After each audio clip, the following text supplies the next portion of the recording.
Get the unmissable news stories of the day. This is the Beijing Hour. Examining the events that impact and shape China and the rest of the world. This is the Beijing Hour, 1 hour of news and information brought to you every weekday. Now here's your host. Shane Bigham with you on this Wednesday, March 18th, 2026. You're listening to the Beijing Hour, coming to you live from the Chinese capital.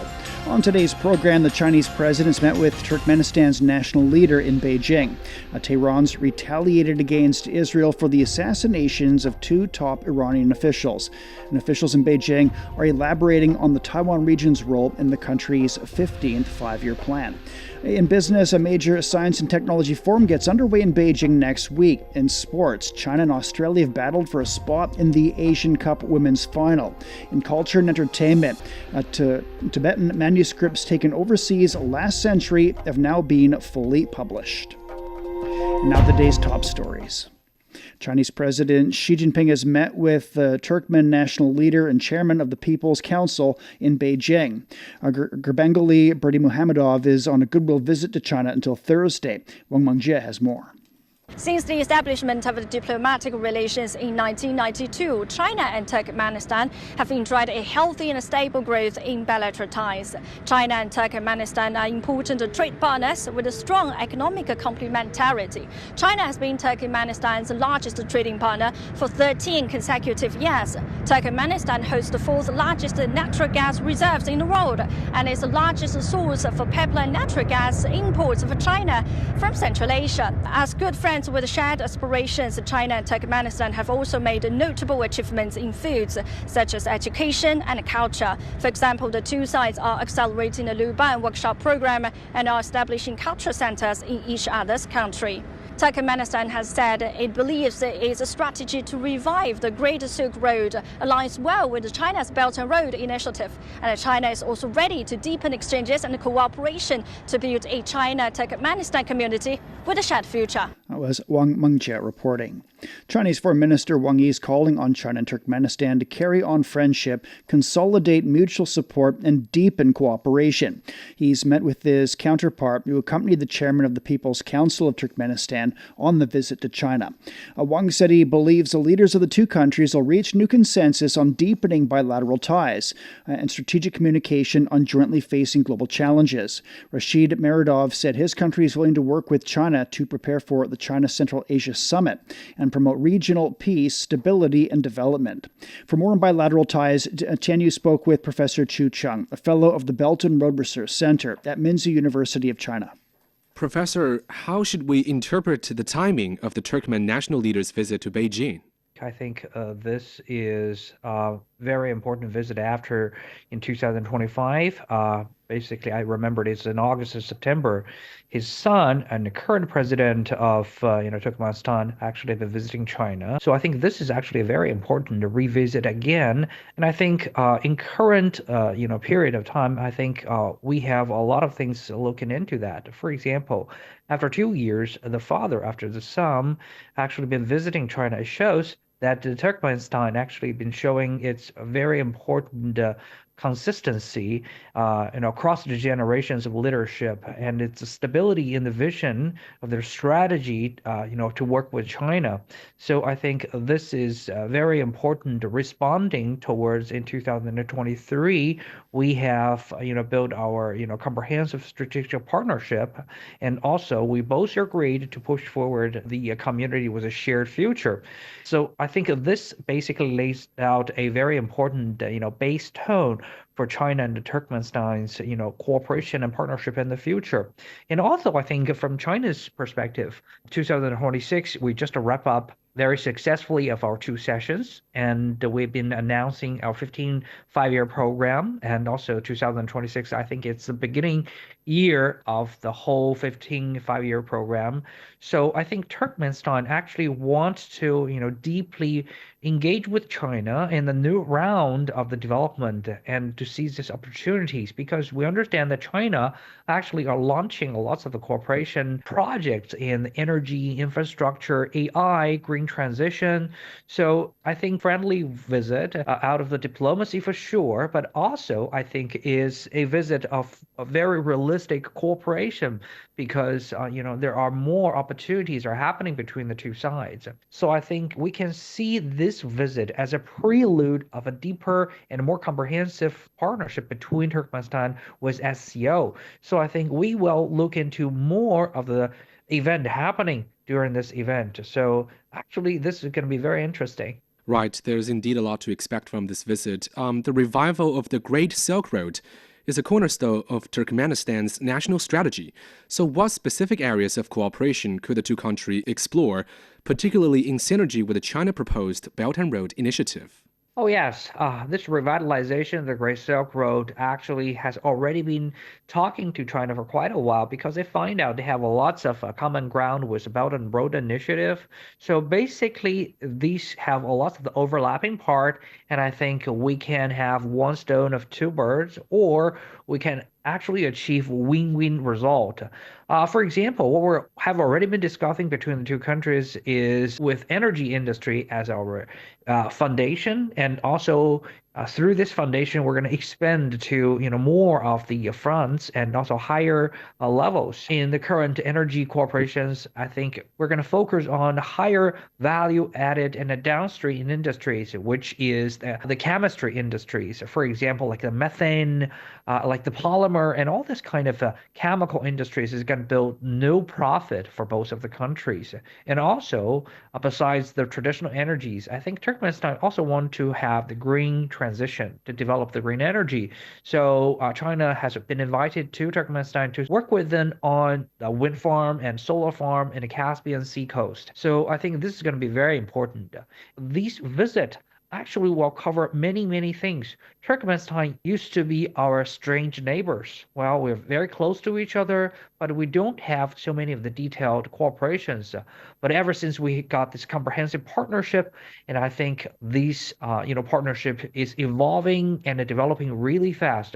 So I think this visit will elevate the whole partnership to a new height and facing the future and provide more of the stabilities, not only for Turkmenistan and China, but also for the whole development of Central Asia, and provide lots of the stability for the current turbulent and very, very unstable world. Now, that's Professor Chu Cheng from Minzu University of China.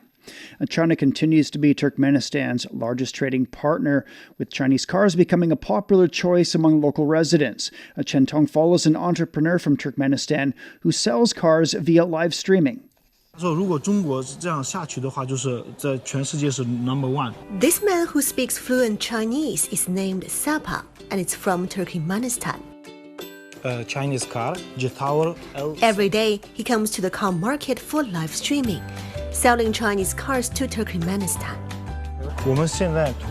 SUVs are popular in Turkmenistan because 96% of the land in our country is deserts. So people want cars that can drive on deserts. Every month, Sapa could sell some 70 cars to Turkmenistan, and the majority of them are Chinese brands. Engines of Chinese cars are fuel efficient. Sapa has been living in China for 16 years, but it was until 2022 that he started to export cars because logistics used to be a big headache. As an inland country, Turkmenistan relies on ground transportation for foreign trade. If you spend 3 months in transportation, new models pop up in 3 months. In 2018, the China-Kyrgyzstan-Uzbekistan International Highway was opened.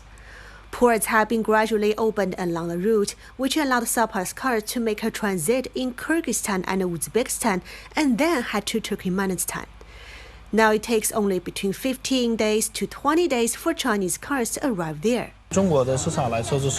Chinese car models update every 6 months, so to us who do foreign trade, transit time is the most important. China has been Turkmenistan's largest trading partner for 14 years. In 2024, bilateral trade between the two nations reached over $10.65 billion. Chinese cars, home appliances, and smartphones have been popular choices for local consumers. That was Chen Tong with the story of a Turkmen businessman in China.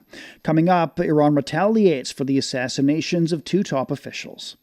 U.S. tech giant Apple is cutting its App Store fees in China, a rare move in one of its most critical markets. What's driving the change? Who stands to gain the most? And could this be the start of a global rethink of big tech's power? Get these and more on this week's Chat Lounge, wherever you listen to podcasts and on CGTN Radio. 10 past the hour. Iran has struck Tel Aviv with cluster missiles in retaliation for the assassinations of two top officials, including its national security chief. Ali Larijani was the most senior Iranian official to be killed after former Supreme Leader Ayatollah Ali Khamenei. President Masoud Pezeshkian described his death as a major loss to the nation. Larijani's son and Basij militia force commander Gholammirza Soleimani were also killed. Israel claimed on Tuesday it had killed Larijani in a strike the day before. Iran's Fars news agency reports that the Islamic Republic's identified 3 to 7 backup candidates for key government and military positions to ensure the continuity of essential state functions during emergencies. Meanwhile, the foreign ministers from Arab and Muslim countries will be meeting in the Saudi capital to discuss Iran's attacks on the region. Ali Larijani was the man tasked with steering Iran's security strategy in its war with the U.S. and Israel following the killing of Supreme Leader Ali Khamenei. Born in 1958 in Iraq, Larijani was a member of one of the most influential families in the region, described by Time magazine as the Kennedys of Iran. Chijir takes a look back at his life.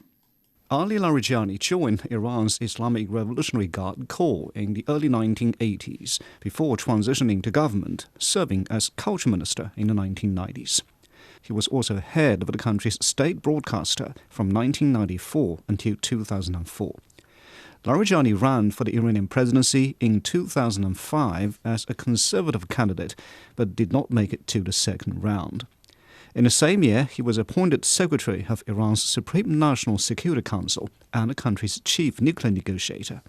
He resigned from those posts in 2007 over disagreements with then-President Mahmoud Ahmadinejad's nuclear policies. Larijani entered parliament in 2008, winning a seat to represent the religious centre of Qom and became the parliamentary speaker. This allowed Larijani to grow in influence, and he maintained his connections to Iran's nuclear authorities. He secured parliamentary approval for the 2015 nuclear deal between Iran and major world powers, known as the Joint Comprehensive Plan of Action, which was scuttled 3 years later by the U.S.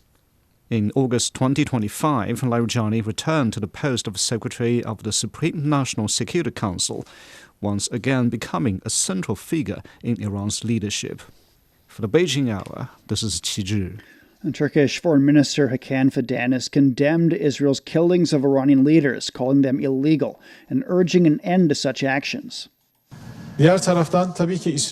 Israel's political assassinations, especially the political assassinations it has carried out against Iranian state officials and politicians, are truly illegal activities. Outside the norms of the laws of war, these must also be brought to an end as soon as possible. Well, meantime, Wang Jin, director of the Center for Strategic Studies at Northwest University in Xi'an, says the conflict between the U.S., Israel, and Iran is already affecting neighboring countries and will be difficult to resolve in the short term. Xia Chung spoke with Wang Jin for more. Well, Professor Wang, the U.S. and Israel have deferred in terms of how long they want to carry out this war. What's your take on that? Well, I think the war may be much longer than we could. We hope that the war could end as early as possible, but given a lot of the rhetorics, the many signals released by the conflicting parties, and also given that the very signals released by the regional countries, I'm afraid that the war might last much longer than we expect, because from the United States and the Israeli levels, the dimensions, their rhetorics are very aggressive. And also on the other side, from the Iranians' perspective, what their statements released, what their kind of the stances they are holding are also very, very aggressive or very assertive. It means that the conflicting parties, they have the strong motivations to continue the war. And also, on the other hand, if we look at the regional countries, some Arab states, particularly the Gulf Arab states, I mean, Saudi Arabia, the Emirates, the Bahrain, and the Kuwait, and maybe the Qatar, they are now considering, to some extent, intervening into the war. So it means very dangerous for everybody. And also, last but not least, if we look at the international community's peaceful intervention and peaceful mediation, we see very little progress on that aspect. So it means that the war might continue, and a lot of bad news happen every day, although we hope that some positive news would insert it into the peaceful progress for bringing the different sides coming back to the negotiation table to end the war. But I'm afraid that war will last much longer than we expect. Right. So the war drags on. What's the long-term impact on the region and the world? I think a lot of bad and negative impact will be imposed to the region and also to the international level, because to the regional level, it would be very dangerous for the stabilities, both politically and economically, for the regional country. Because now the war started, two very negative developments in this region over the energy. They are both, on the one hand, they have the energy supply line. They are facing challenges, security challenges. I mean that the missiles and drones are attacking the supply line, the energy production system in the Gulf Arab states. I mean, ranging from Iraq to Kuwait to Saudi Arabia to Bahrain to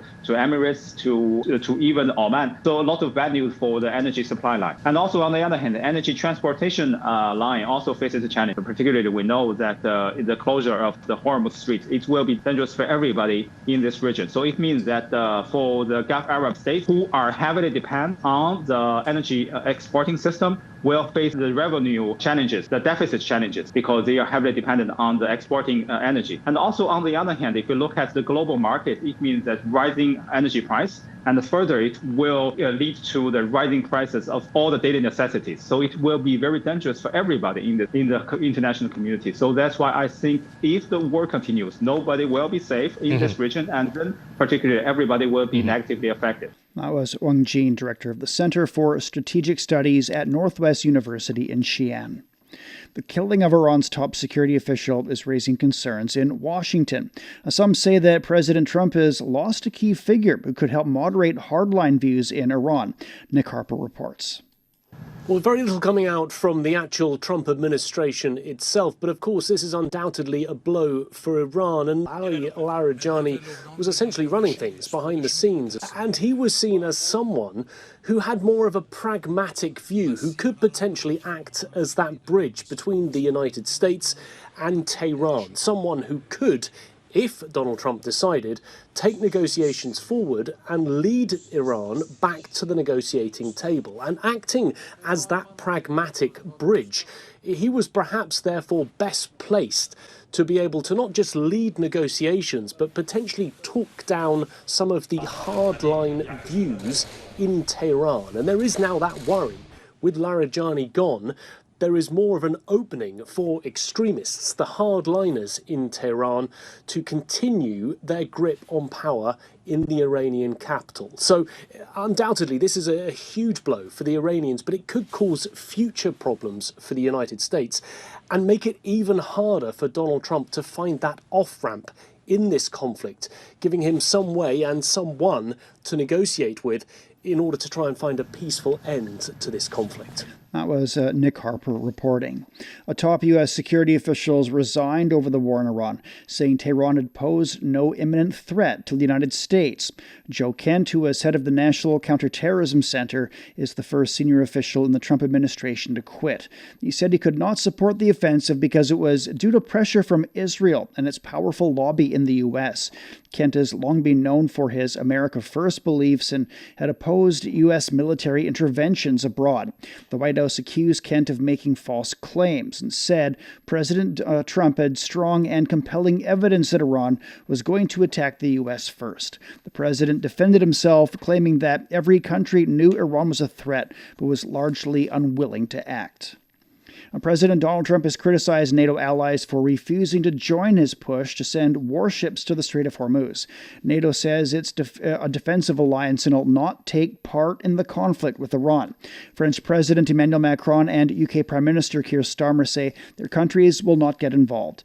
Trump says U.S. support for NATO should be returned as Washington seeks help over Iran.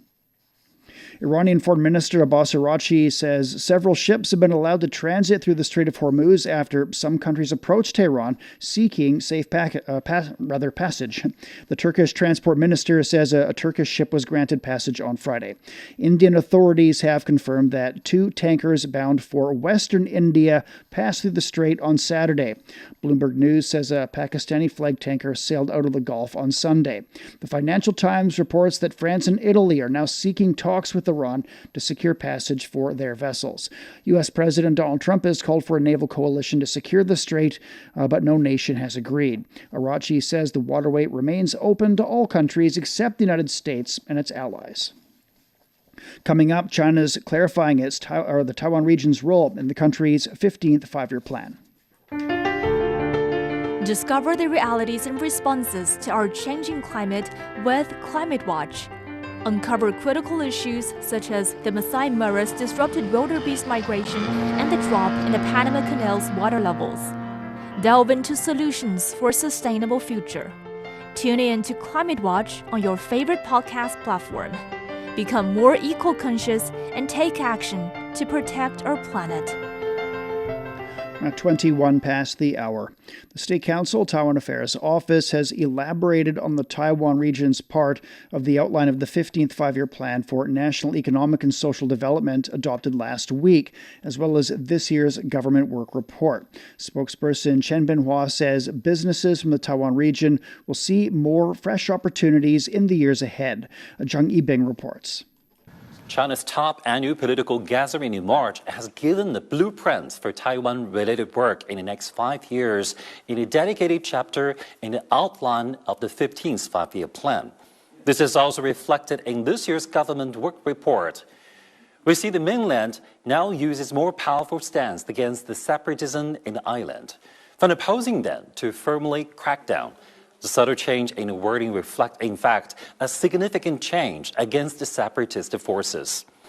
The outline clearly states that we must thoroughly implement the overall strategy of the party on the Taiwan question in the new era, adhere to the One China principle and the 1992 consensus, resolutely crack down on separatist forces, oppose external interference, and maintain peace and stability across the Taiwan Strait. That also passes on a more open stance for communication and cooperation between both sides of the Taiwan Strait in a 15th five-year plan period starting this year. Chen Binhua said Taiwan residents are being invited to the mainland to travel, work, and live. He particularly said, with the help and resources of the mainland, Taiwan businesses can find more opportunities in developing traditional, emerging, and future industries. The 15th five-year plan is a period of significant development for the mainland, and it is also a time when Taiwan businessmen and enterprises can achieve great success. He also showed examples of mainland's goodwill, like the offer of comprehensive energy resources to Taiwan after reunification, even when the world is threatened by chaos and uncertainty. The spokesperson's remarks are the first such elaboration on the Taiwan part in a 15th five-year plan and a government work report after China's top annual political gathering in March in Beijing. Using the press conference to make the remarks shows the clear willingness to bring people on both sides of the strait closer. That was Zhang Yibing reporting.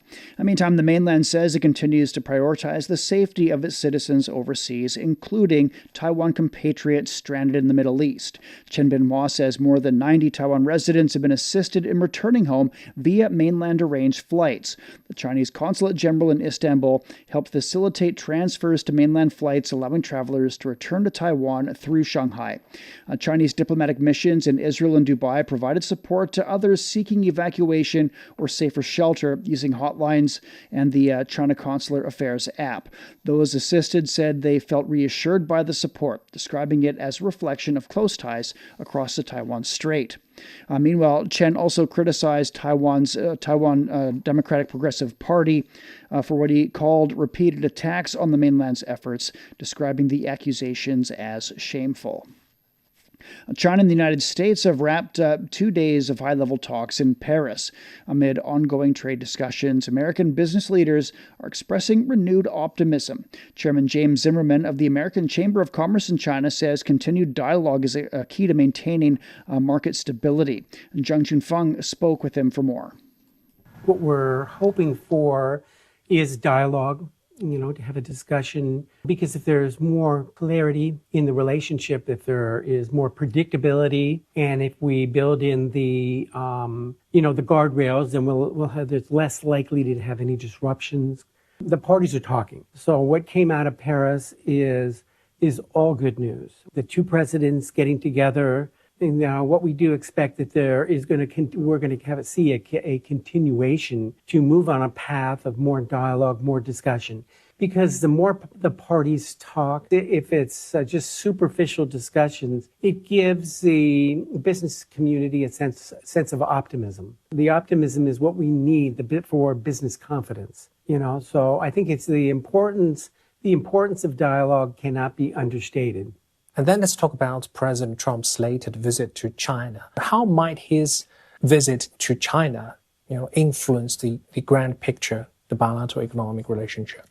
I mean, it's important for both sides to continue to have the one-on-one discussions, either in person or by phone. It may be a slow process, but it's important for business confidence so that we would at least know that we're on the right track. So it is important that President Trump to travel to China.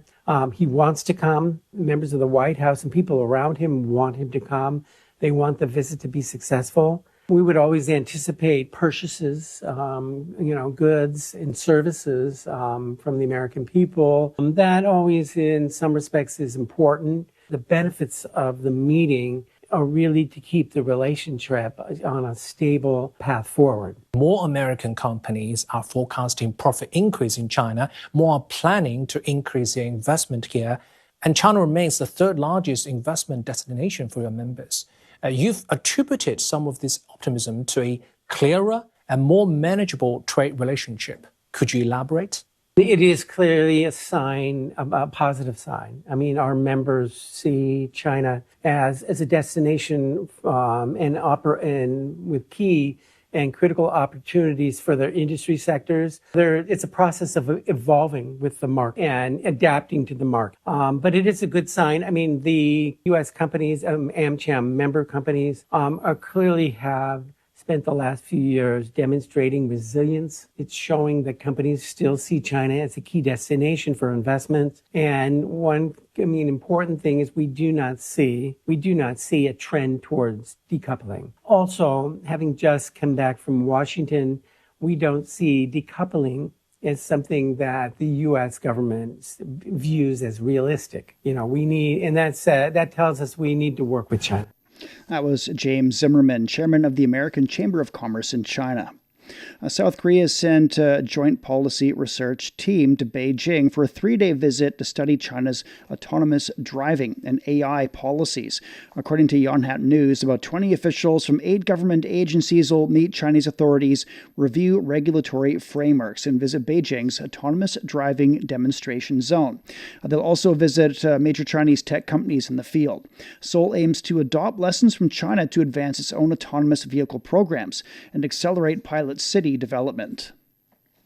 A new approach to elder care is bringing robotics into everyday life in Beijing. The world's first smart wellness robot elderly care station is opened in one district with more than 40 intelligent robots supporting seniors' daily routines. The 1,000 square meter center features smart dining systems, therapy robots, and rehabilitation devices. We're at 29 past the hour. Beijing's down to 0 Wednesday evening. Thursday, sunshine and 16. Shanghai will see a light rainfall and a low of 6 overnight. Cloudy and 13 tomorrow. Chongqing will be overcast and down to 11, then a light rainfall and 17. Nanchung's getting a light rain overnight and tomorrow, a low of 10, a high of 14. Lhasa is getting clouds tonight and tomorrow, a low of -2 and a high of 16. Elsewhere in Asia, Islamabad will see a light rain and a low of 12, then 20 on Thursday. Vientiane will see a light rain and 23 this evening, then cloudy and 36 degrees. Phnom Penh's getting cloudy conditions overnight and through tomorrow with a low of 24 and a high of 35 degrees. It's time for a short break. So far this hour, the Chinese president's met with Turkmenistan's national leader in Beijing. Tehran has retaliated against Israel for the assassinations of 2 top Iranian officials. And officials in Beijing are elaborating on the Taiwan region's role in the country's 15th five-year plan. Shane Begum with you. Stay with us here on the Beijing Hour.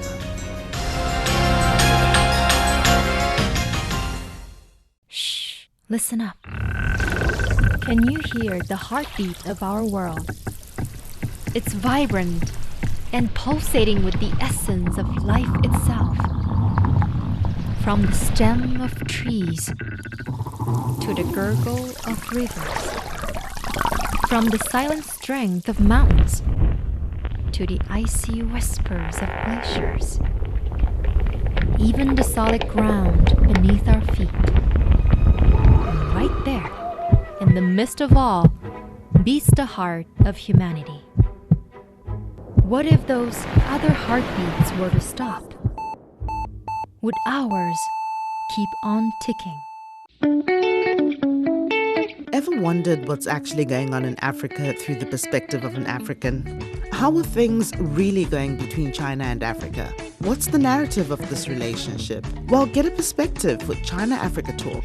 Hear from African diplomats, entrepreneurs, academics, Chinese natives, and more. Get on our wavelength every week to find out what's real with China-Africa Talk. Find us on your favorite podcast. We'll see you there.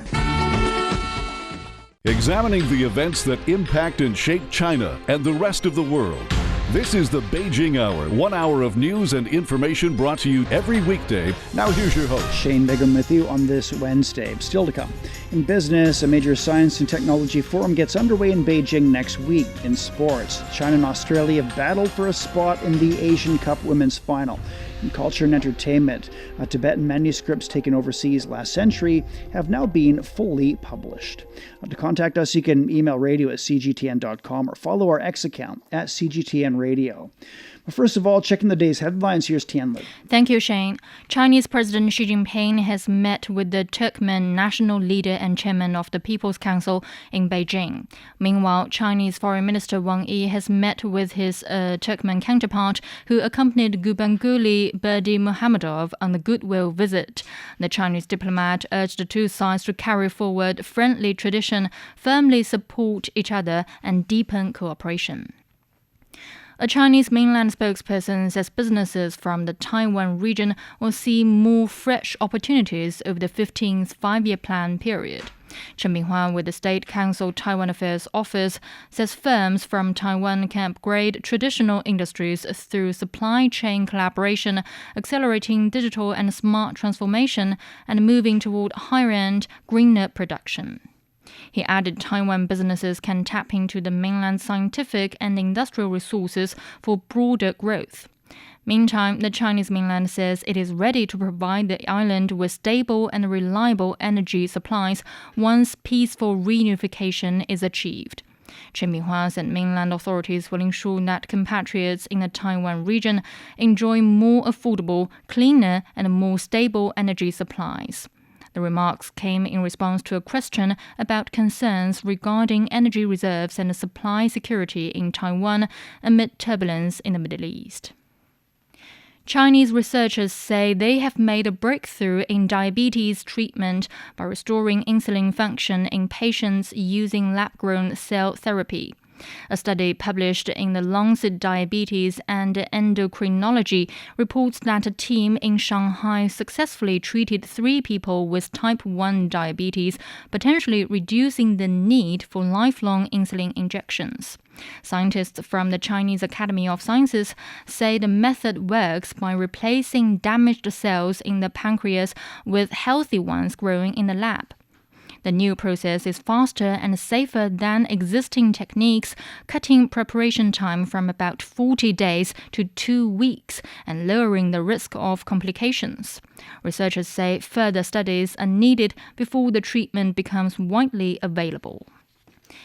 Israel says its military carried out a strike on Tuesday night, killing Iranian intelligence minister Ismail Hatib. Iran did not immediately respond to the claim. Hatib, a mid-ranking cleric with decades of experience in Iran's intelligence services, was appointed as the country's intelligence minister in 2021. Ukrainian President Volodymyr Zelensky says Kyiv has deployed more than 200 anti-drone specialists to the Middle East to help counter Iranian drones. Zelensky said the teams are operating in the United Arab Emirates, Qatar, and Saudi Arabia, with more en route to Kuwait. He added Ukraine can produce about 2,000 interceptor drones daily and could supply up to half to partners while also developing underwater and ocean-capable drones. An Iranian lawmaker has warned Ukraine it could become a target over its involvement. Russia has voiced concerns over rising U.S. pressure on Cuba and pledged support for the Caribbean nation. The Russian Foreign Ministry condemned attempts to interfere in Cuba's domestic affairs and called the U.S. trade and financial embargoes unprecedented challenges. Russia said it will continue providing material assistance to Cuba.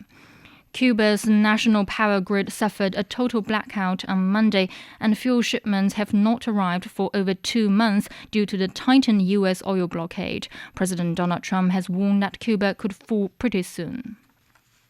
And finally, Argentina says it has formally withdrawn from the World Health Organization. The foreign minister said the country notified the United Nations chief of this decision a year ago. It takes effect in accordance with the Vienna Convention on the Law of Treaties. A government spokesperson said the withdrawal gives Argentina greater flexibility on policies and availability of resources. All right, thank you very much. That's Tian Li with headlines. Coming up in business, a major science and technology forum gets underway in Beijing next week. The Beijing Hour, your window on China and the rest of the world. 37 past now, and with business, here's Tianyu. Thank you, Shane. Stock markets on the Chinese mainland closed higher on Wednesday. The Shanghai Composite was up around 0.3%, and the Shenzhen Component gained nearly 1%. In Hong Kong, the Hang Seng Index increased over 0.6%. Japan's Nikkei jumped nearly 3%. The 2026 Zhongguancun Forum will take place in Beijing from March the 25th to 29th.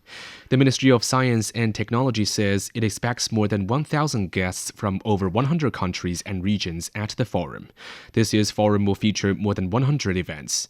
It will emphasize the expansion of Beijing's efforts to become an international science and technology innovation center by holding forums and deepening coordination with neighboring Tianjin and Hebei.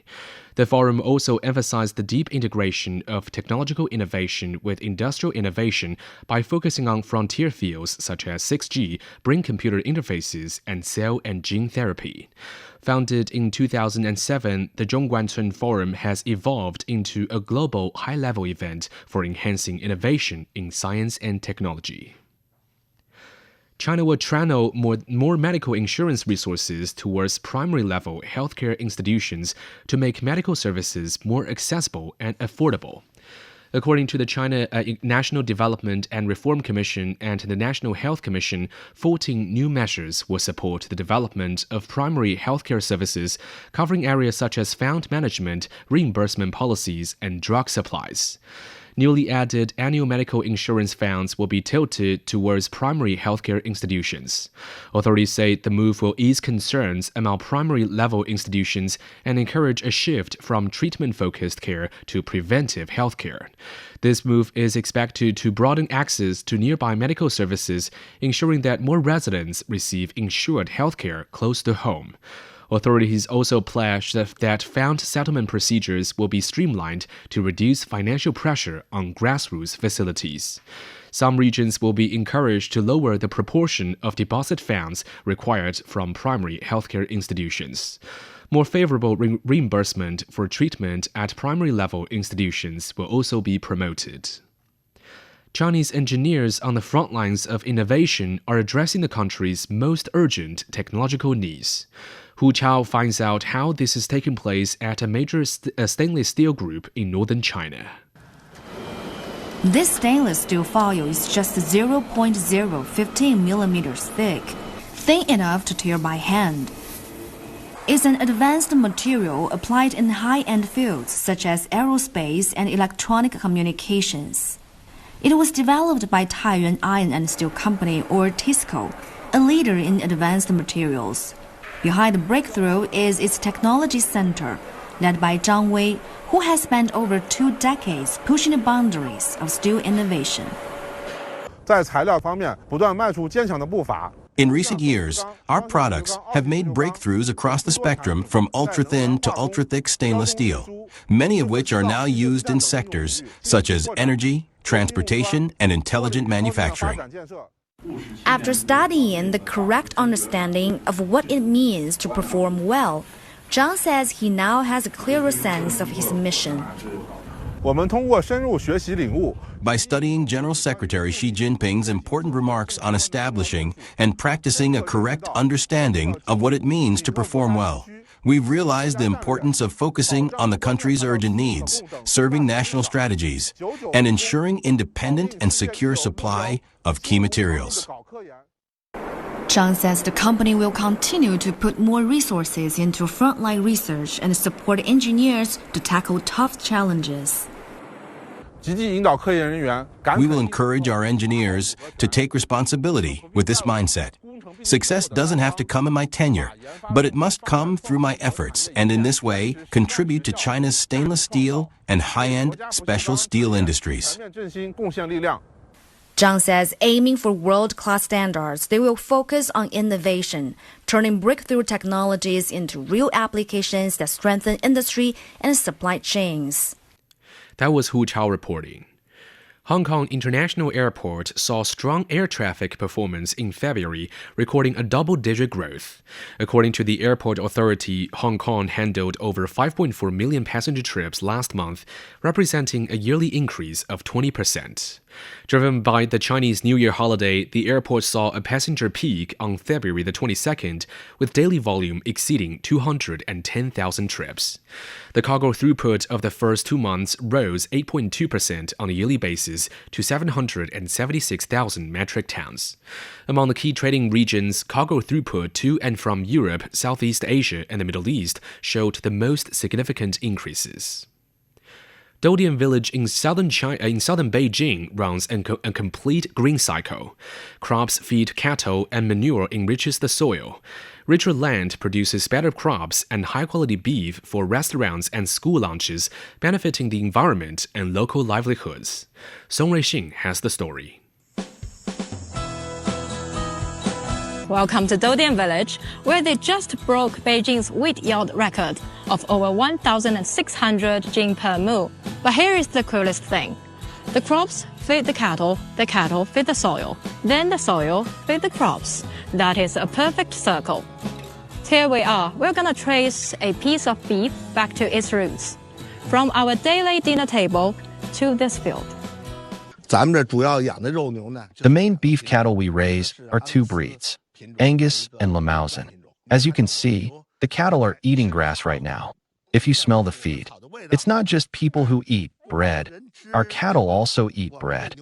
This bread is roughage, which comes from the fields in Dodian Village. After the fields are harvested, the straw comes back to our cattle farm for fermentation into feed. This ensures that the feed for our beef cattle is safe and controlled. Please also take a look at the bio-bedding under the cattle's feet. This is the bio-bedding. When you entered the farm, did you notice there's almost no smell? You see, when the cattle produce manure, the bio-bedding absorbs it. When it reaches a certain level, reaching a certain humidity level, we collect it all together. It's collected and sent to our next stage, bioorganic fertilizer. What you see here is the fresh fertilizer transported from the cattle farm. After it arrives here, it undergoes what we call composting and fermentation in these troughs. It stays here for about 25 days. If you look there, you can see the color changing. It's getting darker and darker. The darker the color, the better the composting and the more effective the whole process. Next, we load it onto trucks and transport it back to the fields. After the fields are fertilized, the young seedlings grow strong and robust. High yield, high harvest, the whole cycle forms a closed loop. This field is where the whole cycle begins. Each year, winter wheat and corns take turns growing up here. These are not just crops. I believe these are perfect menu for cattle, thousands of cattle, just a kilometer away. Let's ask our professor how this field-to-feed relationship actually works. The wheat is currently at a stage between regreening and jointing. This wheat has 3 typical strong leaves, 3 large leaves. Theoretically, each one can form a head of grain. You can see the wheat has grown so strong and robust. Perhaps a major reason for this, I think, is closely related to Dudian's model of circular agriculture. The organic matter content in the soil here is relatively high. Our company manages the entire process ourselves: raising, slaughtering, processing, and sales. This forms a complete, closed integrated supply chain, achieving full traceability. Dodian's cattle supply top restaurants and school cafeterias. Their fields break records, and their soil keeps getting richer. The farm sold 3,000 head of cattle last year, with a minimum price of 20,000 per head. Every ton of manure increases in value by more than 2 times through processing.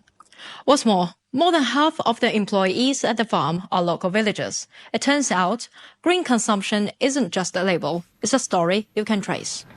And that was Song Ruixing reporting. Finally, engineers in Hefei are meticulously upgrading the core of the artificial sun, also known as the experimental advanced superconducting tokamak. The high-temperature materials used at this venue originate from neighboring Shanghai, as well as Zhejiang and Jiangsu provinces. By coordinating the future fusion energy industry in the eastern region, China has established a globally leading closed-loop system for nuclear fusion, ranging from scientific research to engineering and industrialization. The artificial sun project serves as a powerful case study of how these systems are being put into practice. It is transforming regional synergy into a tangible competitive edge for businesses and accelerating the timeline for commercial fusion energy. All right, thank you very much. That's TNU with Business. You're listening to the Beijing Hour. Coming up in sports, China and Australia have battled for a spot in the Asian Cup Women's Final.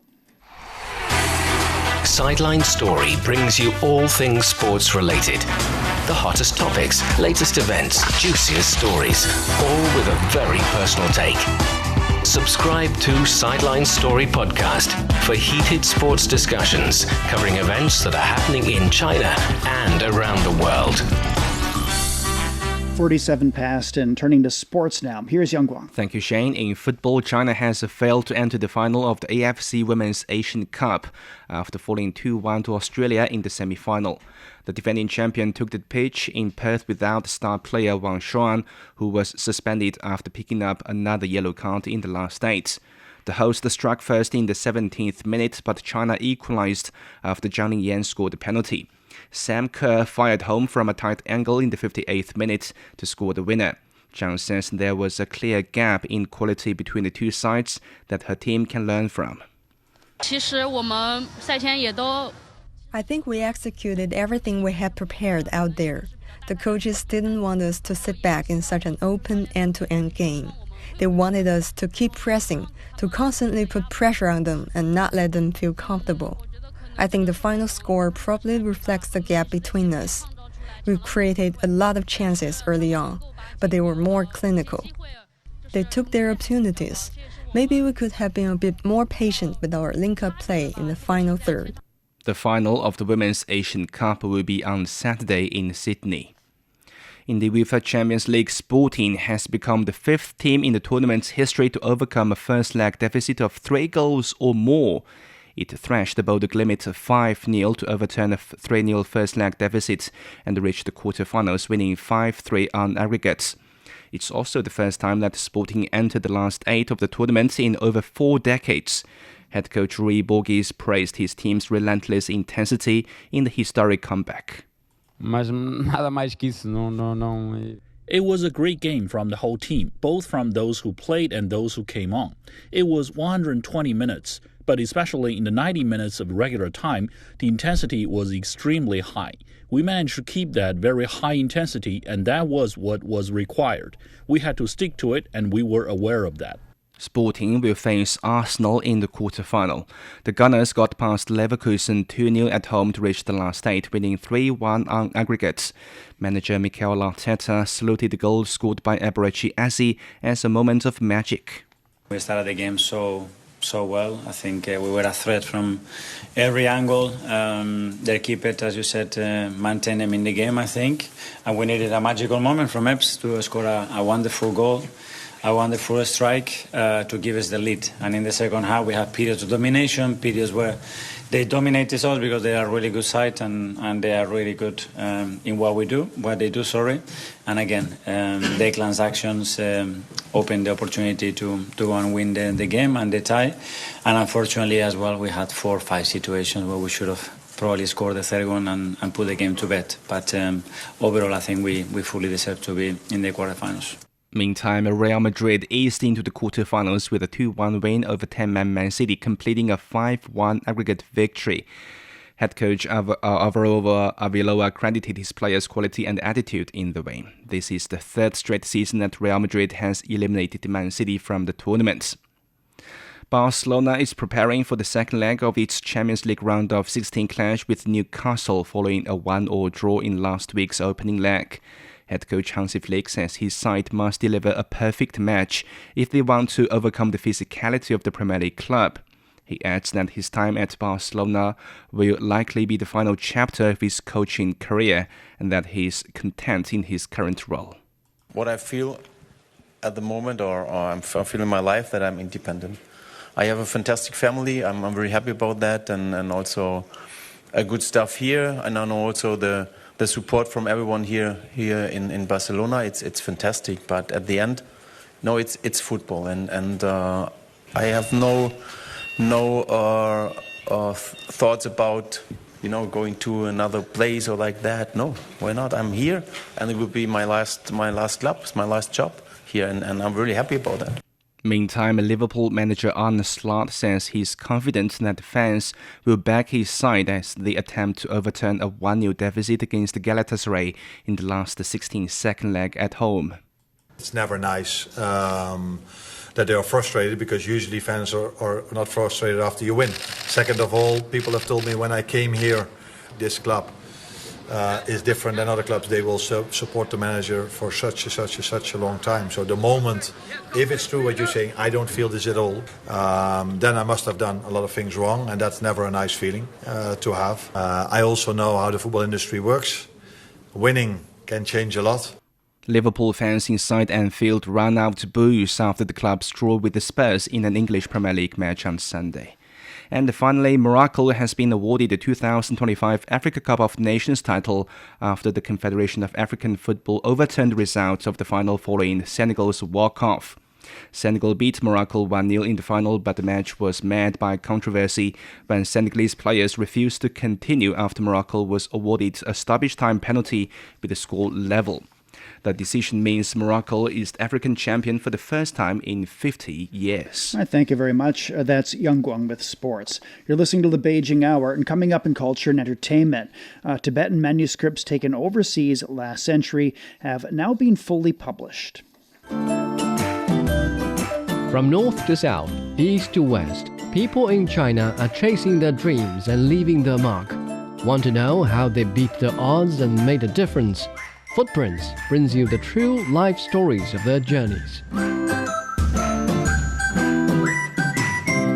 53 past now, turning to culture and entertainment. A Spanish artist in Shanghai has gained a reputation among the Chinese creator community for his Chinese zodiac animal designs. Zheng Hong has more.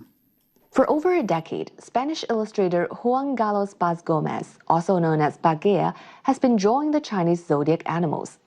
Those animals appear against the landmarks of Madrid.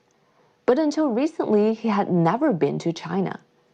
Now, with his latest illustrations on display at the China Securities Museum in Shanghai, the artist has finally arrived in a country that inspired the series. And this time, the zodiac animal, the horse, leaps into Shanghai's North Bund, rising against the backdrop of the city's waterfront skyline. It's not the same to be in Madrid looking for information on the internet, because here I can feel, it's not only seeing photographs on websites. I feel that it's a really open city and a multicultural city. We feel so good here. Bagheera began creating Chinese zodiac posters in 2016 when the Madrid city government invited him to design artwork promoting the Chinese New Year in the city's Chinatown area. What started as a cultural introduction for Spanish audiences soon became a yearly tradition. The first year, maybe it was surprising because they know nothing about the Spring Festival. But now, in January, the people write to me to ask which animal is the animal of this year. His latest works are being shown alongside pieces by Chinese and foreign artists responding to the same theme. One local illustrator created a horse wandering through the North Bund, dressed in traditional Chinese clothing.